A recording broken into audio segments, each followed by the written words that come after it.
Good morning to all. Please subscribe the channel and press the bell icon for more video updates. Today is 7th December of 2020 and it's a Monday today. चलिए आज analysis शुरू करने से पहले कुछ questions पूछ लेते हैं, आप उनका जवाब कमेंट सेक्शन में दें। जैसे पहला क्वेश्चन है, आरबीआई कब स्टैब्लिश किया गया था? रिजर्व बैंक ऑफ इंडिया कब स्टैब्लिश किया गया था, ये आपको कमेंट सेक्शन बताना है। पहले ये प्राइवेटली ओन था, उसके बाद नेशनलाइजेशन जब हुआ उसके बाद ये गवर्नमेंट के अंदर आ गया। तो ये कब स्टैब्लिश किया गया गवर्नमेंट के अंदर, ये आपको कमेंट सेक्शन बताना है। दूसरा क्वेश्चन आता है, what do you mean by AQI? Air quality index से आप क्या समझते हैं? हम लोग ने कई बार बात की AQI के बारे में। आप क्या समझे AQI के बारे में, ये आप कमेंट सेक्शन में बताएं। तो ये दोनों क्वेश्चंस का जवाब आप कमेंट सेक्शन में दीजिए। साथ ही साथ एनालिसिस से रिलेटेड कोई डाउट हो या कोई वर्ड्स की मीनिंग नहीं आ रही हो तो वो भी आप कमेंट सेक्शन में पूछ सकते हैं। चलिए आज की एनालिसिस शुरू करते हैं। उससे पहले आप हमारे टेलीग्राम चैनल को भी सब्सक्राइब कर सकते हैं। क्वेश्चन आर 247, इस लोगों के साथ चैनल को सब्सक्राइब कर लीजिए, या तो डिस्क्रिप्शन पर लिंक दी हुई है सब्सक्राइब द टेलीग्राम चैनल, वहाँ से भी क्लिक करके आप टेलीग्राम में डायरेक्ट हो जाएंगे। जहाँ पर यहाँ पे एक ज्वाइन ऑप्शन आएगा तो आप इसको ज्वाइन कर सकते हैं। ज्वाइन पर क्लिक करके आप इस चैनल को ज्वाइन कर सकते हैं, जहाँ पर आपको सारे ये PDF नोट्स मिल जाएंगे जो हम लोग एनालिसिस करते हैं। सारे के सारे PDF नोट्स आपको वहाँ पे मिल जाएंगे। साथ ही साथ कोई पेपर आ रहा होगा, उसकी आंसर की जो आपने पेपर दिया हो रिसेंटली, वो भी आप क्या कहते हैं उनकी भी आंसर की आपको यहाँ पे मिल जाएगी। चलिए आज की एनालिसिस शुरू करते हैं। पहली न्यूज़ देखते हैं हम लोग। पहली न्यूज़ आती है, सपोर्ट वाइडन्स फॉर भारत बंद कॉल। क्या कहते हैं कि जैसे कल हम सभी जानते हैं कि कल फार्मर्स प्रोटेस्ट जो चल रहा है, तो फार्मर यूनियन ने कहा है कि ट्यूसडे को 8 दिसंबर 2020 को भारत बंद को उन्होंने कहा है कि पूरी तरह से भारत बंद करेंगे, पूरी तरह से प्रोटेस्ट करेंगे वो लोग। इस पे अपोजिशन लीडर्स ने भी इसको कहा है कि कहते हैं उनको सपोर्ट किया है और कहा है कि जो लॉज लाए गए हैं फार्म लॉज, उनको रिपील किया जाए, उनको वापस लिया जाए।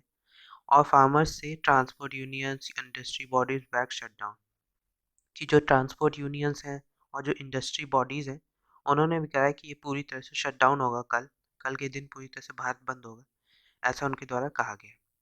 टॉप इसमें कहा गया टॉप अपोजिशन लीडर्स जो हैं उन्होंने पूरी तरह से सपोर्ट किया इस फार्मर्स प्रोटेस्ट को। उन्होंने कहा है कि पूरी तरह से जो डिस्ट्रॉय कर रहा है इंडियन एग्रीकल्चर को बाय मोटेजिंग इट टू कॉर्पोरेट्स में कन्वर्ट करके, तो उसको हम नहीं होने देंगे, इसलिए उन्होंने प्रोटेस्ट को पूरी तरह से सपोर्ट किया है। फार्मर्स के प्रोटेस्ट में काफ़ी लोग और भी आए हैं, जैसे ट्रांसपोर्ट यूनियन के, वुमेन्स यूनियन, स्टूडेंट्स ऑर्गेनाइजेशन या फेडरेशन ऑफ इंडस्ट्री, ये कहते हैं ये सब भी आए हैं। पॉलिटिकल पार्टीज लीडर्स तो प्रोटेस्ट में आए हैं, साथ प्रोटेस्ट सपोर्ट कर रहे हैं। साथ ही साथ इन लोग ने भी प्रोटेस्ट को सपोर्ट किया है और पूरी तरह से इस भारत बंद के कॉल को पूरी तरह से सपोर्ट करने की बात की गई है।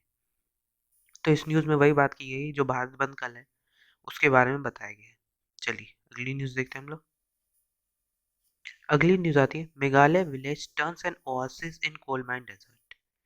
ओएसिस माने होता है एक फर्टाइल लैंड, ओएसिस माने होता है फर्टाइल लैंड। तो उन्होंने एक मेघालय विलेज में लोगों ने एक फर्टाइल लैंड को एक कोल माइन डेजर्ट में कन्वर्ट कर दिया है।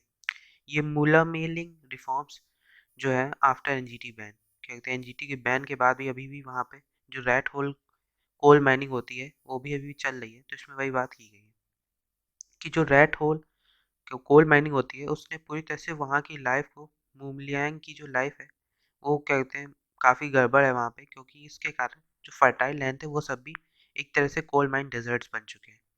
Village in the East Jantia Hills district of Meghalaya has now risen like the proverbial phoenix to become a clean green dot in a vast black dot। कि इसको एक clean green dot बनाने के लिए west black dot से इसको work किया जा रहा है। क्या कहते हैं वहाँ पे जैसे आप देख सकते हैं फोटो में कैसे रेड होल कोल माइनिंग होती है। इसके कारण ये जो एनजीटी ने इसे बैन भी किया है कि वहाँ पे माइनिंग ना हो, लेकिन तब भी वहाँ पे चल रही है। तो हम लोग देख लेते हैं ये रेड होल कोल माइनिंग क्या होती है और एनजीटी के बारे में अलग से देख लेते हैं। रेड होल कोल काइबे और साथ ही साथ एनजीटी। पहले देखते हैं हम लोग एनजीटी के बारे में। एनजीटी स्टैब्लिश की गई थी 2010 में under national green tribunal act के तहत। एक स्पेशलाइज्ड इन्वायरमेंटल कोर्ट है जो इन्वायरमेंट प्रोटेक्शन पर डिसीजन देती है, कंजर्वेशन ऑफ फॉरेस्ट पर डिसीजन देती है। इसके बाद जुडिशियल पावर्स हैं जो हेल्प करते हैं इसको डिसाइड करने के लिए सिविल इन्वायरमेंटल मैटर्स को। इस ये ट्रिब्यूनल है, ये गाइड किया जाता है प्रिंसिपल ऑफ नेचुरल जस्टिस के द्वारा और किसी कोड ऑफ सिविल प्रोसीजर के कोड पर डिपेंड नहीं करता। इसके स्ट्रक्चर क्या है, ये ट्रिब्यूनल कंप्राइज करता है एक चेयरपर्सन, जुडिशियल मेंबर्स और एक्सपर्ट मेंबर्स को। चेयरपर्सन जो होता है वो अपॉइंट किया जाता है सेंट्रल गवर्नमेंट द्वारा सीजीआई के साथ कंसल्ट करके। सिलेक्शन कमेटी बनाई जाती है जो जुडिशियल मेंबर्स और एक्सपर्ट मेंबर्स को अपॉइंट करती है। इसमें एटलीस्ट 10 और maximum 20 full time judicial members and expert members appoint किए जाते हैं। इसके पावर जुरिडिक्शन ये है, ये डिसीजन लेती है सिविल एनवायरमेंटल मैटर्स पे या कंजर्वेशन ऑफ फॉरेस्ट पे, वही 7 लॉज हैं इनके अंदर डिसीजन लेती है। ये 7 लॉज हैं जो कहते हैं water, forest, air, environment protection, इन सबको ध्यान में रखते हुए बनाए गए थे ये 7 लॉज। उनके अंदर अपना ये पूरा डिसीजन देती है एनजीटी। चलिए अब देखते हैं rat hole mining. Rat hole mining है क्या? Rat hole mining involves digging of very small tunnels की छोटी छोटी टनल्स बना के लगभग 3 से 4 फीट की, जिसमें वर्कर्स या मैक्सिममली जो बच्चे रहते हैं वो उसमें वर्क करते हैं कि जो कोल को निकालने के लिए। एनजीटी ने इसे बैन किया था 2014 में on grounds of it being unscientific and unsafe for workers, क्योंकि छोटी छोटी होल हो सकती है, कभी भी धस सकती है, जो बहुत ज़्यादा एक अनसेफ प्लेस हो सकती है वर्कर्स के काम करने की। इसलिए इस पर मेघालयन गवर्नमेंट ने चैलेंज भी किया था एनजीटी के बैन को सुप्रीम कोर्ट में। लेकिन according to available government data, Meghalaya में has a total coal reserve of 640 million ton. कि मेघालय में 640 मिलियन टन कोल है जो which is mined unscientifically by individuals and communities. ये इंडिविजुअल्स और कम्युनिटीज के द्वारा अनसाइंटिफिक वे में एक्सट्रैक्ट किया निकाला जाता है, माइन किया जाता है। The government does not have a policy in place to regulate mining and the new mining policy, जो नई पॉलिसी लाई गई 2012 में, has not been implemented. Moreover, the NGT found the 2012 policy inadequate. It does not address rat hole mining. जो NGT ने ये भी कहा कि 2012 की जो पॉलिसी लाई गई थी उस पर क्या कहते हैं रेड होल माइनिंग पे कोई क्या कहते हैं एक प्रॉपर डिसीजन नहीं था, उसके बारे में एड्रेस भी नहीं किया गया था। तो वो एक गलत बात थी, उसको भी क्या कहते हैं वो भी बहुत ज़्यादा क्या कहते हैं गलत है, उसे रोकना चाहिए। इम्पैक्ट क्या हो सकता है रेड होल माइनिंग का? वाटर सोर्सेज जो है जैसे रिवर्स है, स्पेशली जंतिया हिल्स डिस्ट्रिक्ट, वो एसिडिक हो सकती है। The water also has a high concentration of sulphates, कि सल्फेट्स, आयरन और टॉक्सिक हैवी मेटल्स का कंसनट्रेशन बढ़ सकता है। Road side dumping of coal एक मेजर सोर्स हो सकता है एयर, वाटर और सॉइल पोल्यूशन का। Off road movement of trucks and of other vehicles in the area for coal transportation also adds to the ecological environmental damage, कि जो of movement होता है ट्रक्स का उसके कारण इकोलॉजिकल और एनवायरमेंटल डैमेज हो सकता है एरिया में। The practice has been declared as some unsafe for workers, की अनसेफ एनजीटी के द्वारा बताया गया कि अनसेफ है वर्कर्स के लिए। The mines branch into networks of horizontal channels, की कई जो नेटवर्क होते हैं वो हॉरिजॉन्टल चैनल्स में डिवाइड होते हैं, जिसके कारण एक कांस्टेंट रिस्क होता है कीविंग और फ्लडिंग का। तो ये इम्पैक्ट है, जो क्या कहते हैं दिक्कत है, जो कहते हैं एक वहाँ के लोगों को है, जो रेड होल माइनिंग के कारण जो इम्पैक्ट हो सकता है उसके बारे में बात की गई। चलिए अगली न्यूज़ देखते हैं। अगली न्यूज़ आती है volunteers testing positive during trial not unexpected, कि भारत बायोटेक्निक आया to conduct interim analysis of infection, की जो इंटरिम एनालिसिस है उसको कराया जाएगा इन्फेक्शन के ऊपर, कि जो कुछ वॉलेंटियर्स थे जिनके ऊपर टेस्टिंग चल रही थी, जो ट्रायल्स चल रहे थे, उनको फिर से पॉजिटिव पाया गया। तो ये अनएक्सपेक्टेड नहीं है, ऐसा उनके द्वारा कहा गया भारत बायोटेक के द्वारा। उनका जो फेज 3 क्लिनिकल ट्रायल चल रहा है उसमें लगभग 130 जो कोविड-19 इन्फेक्शन फाउंड हुए हैं, जो ट्रायल पार्टिसिपेंट्स हैं उनमें लगभग 130, तो काफ़ी लार्ज अमाउंट में इन्फेक्शन फिर से पाए गए वैक्सीन लगने के बाद। तो अब उस पर एनालिसिस किया जाएगा कि ऐसा क्यों है और उसके क्योर को भी ढूंढने की बात की गई है। चलिए अगली न्यूज़ देखते हैं। अगली न्यूज़ आती है NGT seeks action plan on elephant corridors, की एनजीटी ने डायरेक्ट किया है उड़ीसा गवर्नमेंट को कि वो एक stress free migration of jumbos in the state बढ़ाए, कि जो एलिफेंट का माइग्रेशन होता है जो एक जगह से दूसरी जगह जाना, उसको बढ़ाने के लिए एक स्ट्रेस फ्री वे में, उसके लिए उड़ीसा गवर्नमेंट को डायरेक्ट किया गया है एनजीटी के द्वारा। एनजीटी ने कहा है डायरेक्ट किया है उड़ीसा गवर्नमेंट को कि एक वो एक्शन प्लान बनाए जिससे वो with in 3 months on 14 unidentified जो एलिफेंट कॉरिडोर्स हैं उनको एक स्ट्रेस फ्री माइग्रेशन के रूप में बनाने के लिए, जहाँ से one habitation to another in the state हो सके, कि एक जगह से दूसरी जगह ये एलिफेंट्स जा सके कोई बिना दिक्कत के। तो ये 14 जो एलिफेंट कॉरिडोर्स हैं उनके बारे में एक एक्शन प्लान बनाने की बात की गई है। चलिए अगली न्यूज़ देखते हैं। आज का पहला एडिटोरियल आता है कल्चर एंड पीस। आज के पहले एडिटोरियल जो कल्चर एंड पीस है वो इसलिए आया है कि जो ऐसा में हमने देखा कल हमने देखा था कि इंडियन के जो डेलीगेट्स थे, उन्होंने जो एक यूएन की जो यूएन जनरल असेंबली में कहा कि जो यूएन मेनली जो फोकस करता है सेलेक्टिविटी है उनके रिलीजन्स पर सेलेक्ट करने में, तो इसमें वही बात की गई है। India stand against UN selectivity on religion gains force from its secularism, कि इंडिया ने क्वेश्चन उठाया उनके सेकुलरिज्म पे कि वो सेकुलर नहीं है क्योंकि यूएन की सेलेक्टिविटी कुछ रिलीजन्स गेन में ज़्यादा है, ऐसा उनका कहना था। इसमें कहा गया कि in a strong statement at the UN general assembly discussing resolution, जो रिजोल्यूशन हैं यूएन अलायंस ऑफ सिविलाइजेशन की, यूएन एओसी के, on the culture of peace, India ने क्रिटिसाइज किया वर्ल्ड बॉडी को कि उनमें सेलेक्टिविटी है रिलीजन सेलेक्ट करने के लिए। जैसे वो अब्राहमिक रिलीजन्स को ज़्यादा सपोर्ट करते हैं ओवर अदर्स, जैसे इस्लाम, क्रिश्चियनिटी हो गया, जुदाइज्म हो गया, इन सब को ज़्यादा सपोर्ट करते हैं, ऐसा उनका कहना था, क्रिटिसाइज किया गया इंडियन डेलीगेट के द्वारा। इसमें उन्होंने प्रीवियस रिजोल्यूशंस के बारे में बात की जो 2006 में थे, जो decried the hatred against those religions, कि जो हेट्रेड उनके खिलाफ होता था उनको पूरी तरह से डिक्राई किया था, इस्लामोफोबिया, क्रिश्चियनफोबिया, एंटी सेमिटिज्म। बट और जो रिलीजियस ग्रुप्स हैं जैसे हिंदू, सिख्स और बुद्धिस्ट, उनके ऊपर जो टेरर स्ट्राइक्स या जो उनका श्राइन्स, जो मंदिर हैं उनको जो तोड़े जाते हैं अफगानिस्तान, पाकिस्तान में, उसको नहीं देखा गया, उसको नज़रअंदाज किया गया, ऐसा इनका कहते स्टेटमेंट थी। इन पर्टिकुलर इंडिया ने ये भी कहा कि यूएनजीए जो यूएन जनरल असेंबली स्टेटमेंट, उन्होंने वेलकम किया Kartarpur Gurdwara corridor agreement between India and Pakistan, उसको वेलकम किया गया। बट उन्होंने फेल किया कि note that Pakistan government has taken over the management of the Sikh shrine, कि उन्होंने मैनेजमेंट ऑफ सिक्स श्राइन को अपने अंदर ले लिया है, which it called a contravention of the agreement, वो जो एग्रीमेंट के खिलाफ है उसके बारे में उन्होंने बताया। तो इसमें पूरे में यही बात की गई है जो उन्होंने बात की, कि जो उन्होंने क्रिटिसाइज किया यूएन जनरल असेंबली में कि आप सेकुलरिज्म ना होगे, एक सिलेक्टिव रिलीजन्स को आप सपोर्ट कर रहे हैं, ऐसा बात की गई है। तो इसमें इंपॉर्टेंट आता है यूएन अलायंस ऑफ सिविलाइजेशन, ये क्या होता है, कौन सा ऑर्गेनाइजेशन, इसको हम लोग देख लेते हैं अलग से। UNAOC, United Nation alliance of civilization, इसे एस्टेब्लिश किया गया था 2005 में as the political initiative of mister Kofi Annan, जो फॉर्मर यूएन सेक्रेटरी जनरल थे, और को स्पॉन्सर्ड किया गया था स्पेन और टर्की के द्वारा। 2019 में एची जो है मिस्टर मिगुएल एंजल मोरेंटिस, उन्होंने एज्यूम किया था position of high representative for the United Nation alliance of Civilisation, कि उसको एक हाई रिप्रेजेंटेशन मिले। यूएनओ को ये भी कहा गया कि वो हाई रिप्रेजेंटेटिव ऑफ सेक्रेटरीट है, जो based and operating from New York, जो न्यूयॉर्क से ऑपरेट करता है मेनली।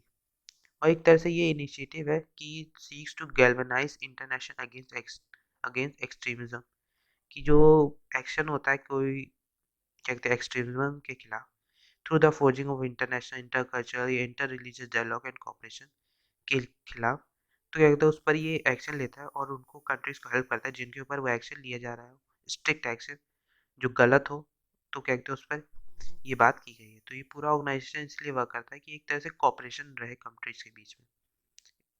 चलिए अगली न्यूज़ देखते हैं। अगला एडिटोरियल अगला एडिटोरियल आता है टेनस टैक, कि इसमें बताया गया है जो मॉनेटरी पॉलिसी कमिटी है उसकी जो पॉलिसी थी of prioritising growth over price stability is clearly fraught with risk, कि जो उनकी पॉलिसी थी पूरी तरह से उनमें रिस्क था काफ़ी ज़्यादा, ऐसे इसमें बात की गई है। तो इस पूरे एडिटोरियल में वही बात की गई कि जो मॉनेटरी पॉलिसी कमिटी थी उनका जो अभी नया डिसीजन आया फ्राइडे को, कि रिजर्व बैंक ऑफ इंडिया को जो स्टेटस को है उसको बनाए रखना है, बेंचमार्क इंटरेस्ट रेट में उसको जैसा था वैसे ही रहने देना है, और जो पॉलिसी है उन्हीं के साथ बनाए रहना है, जो अकोमोडेटिव पॉलिसी उन्हीं के साथ कंटिन्यू करना है, ऐसा उनका स्टेटमेंट आया था। उन्होंने क्या कहते हैं वही पूरे में बात की गई कि यार इंटरेस्ट रेट में किस तरह से चेंजेस आए हैं, लेकिन अब इस बार कोई चेंजेस नहीं आएंगे, कोई पॉलिसी चेंज नहीं होगी, जो पॉलिसी थी वही पॉलिसी बनी रहेगी। तो हम लोग देख लेते हैं ये मॉनेटरी पॉलिसी कमिटी है क्या, इसको हम लोग अलग से देख लेते हैं मॉनेटरी पॉलिसी कमिटी को। मॉनेटरी पॉलिसी कमिटी, ये RBI as a government constituted monetary policy committee, जिसका वर्क है framing monetary policies like tools use करके, जैसे repo rate, reverse repo rate, bank rate, cash reserve ratio, इनका use करके monetary policy को बनाना। इसको इंस्टीट्यूट किया गया था by the central government of India under section 45ZB of the RBI act, जो अमेंड किया गया था 1934 में।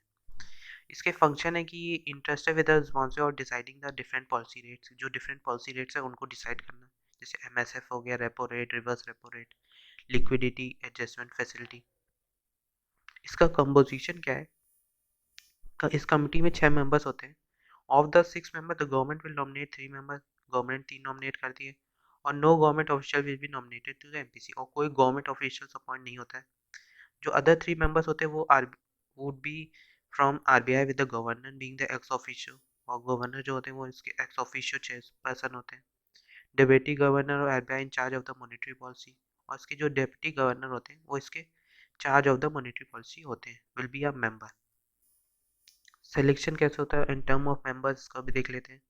गवर्नमेंट नॉमिनेट्स करती है, एमपीसी को will be selected by search come selection committee. एक सर्च कम सिलेक्शन कमिटी बनाई जाती है कैबिनेट सेक्रेटरी के अंदर, with RBI governor economic affair secretary के साथ, और 3 एक्सपर्ट्स लाए जाते हैं इकोनॉमिक्स और बैंकिंग और फाइनेंस और मॉनेटरी पॉलिसी को एज इट्स मेंबर।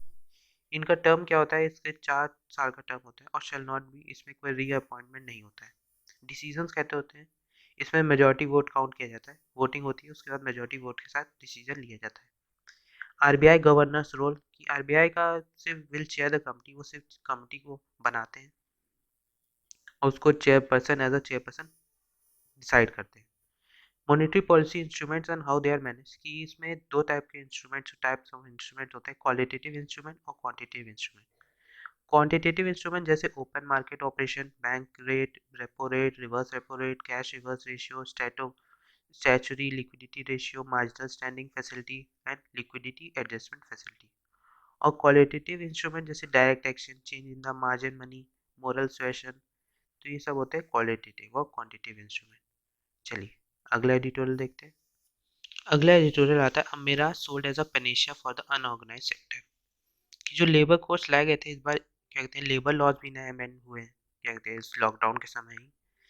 जो एक लेबर कोड्स है इसमें कहा गया will only better India's ease of doing business ranking instead of improving conditions of employment. कि वो सिर्फ ईज ऑफ डूइंग बिजनेस को बढ़ाएगा, ना कि जो कंडीशंस है एम्प्लॉयमेंट की उसको इम्प्रूव करेगा, ऐसा इसमें बात की गई है। इसमें पूरे में वही बात की गई है कि कैसे वो बात की गई है कि कैसे उनको हेल्प होगा, फॉर जो वर्कर्स है उनको कैसे हेल्प होगा। दो मेनली इसमें बात की गई थी वेजेस के बारे में, कि उनका मिनिमम वेजेस क्या होगा, और सोशल सिक्योरिटी इंटाइटलमेंट्स के बारे में बात की गई थी। इसमें कहा गया था कि जो कोर्ट्स हैं वो मैंडेट करते हैं कि benefits of employ state fire insurance और प्रोविडेंट फंड जो only belonging to establishment employing 10 workers और मोर, जो जहाँ पे क्या कहते हैं वर्कर्स होंगे, 10 से ज़्यादा वर्कर्स होंगे, उनको यही फ़ायदा होगा। ये भी लाते हैं कि 80% ऑफ ऑल इंडिया वर्कर्स जो होते हैं वो फॉर इनफॉर्मल सेक्टर में होते हैं, जहाँ पे ये बेनिफिट्स प्रोवाइड नहीं होते। इसमें ये भी कहा गया है they may also be allowed access to under utilise employees जो स्टेट इंश्योरेंस कॉर्पोरेशन हॉस्पिटल्स हैं उनको यूज़ करने के, ये सिर्फ यूज़ कर सकते हैं जब only on payment of a usage charge, जब यूसेज चार्ज को देंगे तभी उनको यूज़ कर किया जा सकता है। सेकेंड क्लेम उनका जो लॉज लगे थे उनमें ये भी था कि universal coverage for of the minimum wage, की मिनिमम वेज सबको मिलना चाहिए, इससे कम किसी को ना मिलना चाहिए। इस पर यूनियन लेबर मिनिस्टर ने कहा था at present only around 30% of world workers get covered under the various minimum wage schedules, की 30% से वर्कर्स है जो मिनिमम वेज जो शेड्यूल्स है उनके अंदर आते हैं। तो इसमें वही बात की 2019 में 178 रुपीज़ था, फिर बढ़ के वो 202 रुपये हुआ, अब फिर 375 हुआ। तो इस तरह के वेजेस बढ़ते गए, लेकिन कैसे डिसाइड होगा कि मिनिमम वेजेस क्या है, इससे कम नहीं होगा, तो उस पर अभी बात नहीं की गई है। तो सिर्फ कुछ परसेंट वर्कर्स जो है वो इसमें कवर होते हैं, बाकी नहीं होते। चलिए अगली न्यूज़ देखते हैं हम लोग। अगली न्यूज़ आती है, Hampi chariot can't be touched. कि एशियाई आर्कियोलॉजिकल सर्वे ऑफ इंडिया ने कहा है कि जो विताला टेम्पल है हम्पी में, उसको एक यूनेस्को वर्ल्ड हेरिटेज साइट बनाया गया है, और उस पर कहा गया जो हम्पी चैरियट है, जो क्या कहते हैं है, उसको छुआ नहीं जा सकेगा अब से। आर्कियोलॉजिकल सर्वे ऑफ इंडिया ने ऐसा डिसाइड कर लिया है। तो हम लोग देख लेते हैं एएसआई को, आर्कियोलॉजिकल सर्वे ऑफ इंडिया को। आर्कियोलॉजिकल सर्वे ऑफ इंडिया एक ये प्रीमियर ऑर्गेनाइजेशन है, archaeological research, scientific analysis, excavation of archaeological sites, conservation and preservation of protected environments के लिए वर्क करता है। ये एक अटैच्ड ऑफिस है under the department of culture, ministry of culture का। इसे फाउंड किया गया था 1961 में बाय अलेक्जेंडर कनिंघम के द्वारा as its first director general. चलिए अगली न्यूज़ देखते हैं। अगली न्यूज़ आती है, SII seeks emergency use not for Covishield in India. कि कोविशील्ड जो वैक्सीन है उसको इमरजेंसी यूज़ के लिए परमिशन दे दी गई है सीरम इंस्टीट्यूट ऑफ इंडिया के द्वारा। तो हम लोग देख लेते हैं SII को, सीरम इंस्टीट्यूट ऑफ इंडिया को अलग से।